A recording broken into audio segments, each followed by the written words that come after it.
وطر کی نماز کا مستحب وقت کیا ہے؟ چنانچہ جس شخص کو بیدار ہونے کا اعتماد ہو، بھروسہ ہو اپنی ذات پر کہ میں بالکل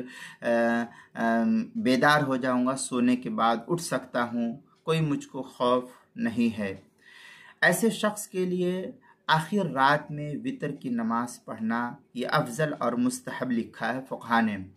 اور جس کو بیدار ہونے پر خود اپنی ذات پر اٹھنے پر بھروسہ نہ ہو، اعتماد نہ ہو، اٹھوں گا یا نہیں اٹھوں گا، اٹھوں گا یا نہیں اٹھوں گا، شش و پنج میں ہے، تو پھر ایسے شخص کے لیے بہتر یہ ہے کہ سونے سے پہلے وطر کی نماز ادا کر لے، یہی اس شخص کے حق میں بہتر اور مستحب عمل ہے۔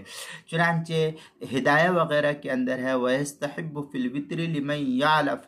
صلاۃ اللیل آخر اللیل فَإِن لَمْ يَعْصِقْ بِانتباہ اوتر قبل النوم، یہ اس طریقے کی عبارت جو ہے اوتر قبل النوم، اس طریقے کی عبارت جو ہے ہدایہ کی پہلی جلد صفحہ 84، در مختار جو زکریہ بک ڈپو دیوبند کا ہندی نسخہ ہے اس کی دوسری جلد صفحہ 28، اور بیروت کا چھپا ہوا نسخہ فتاوی شامی در مختار کا اس کی دوسری جلد صفحہ 26، کتاب المسائل اس کی پہلی جلد صفحہ 241 پر اس کو نقل کیا گیا ہے۔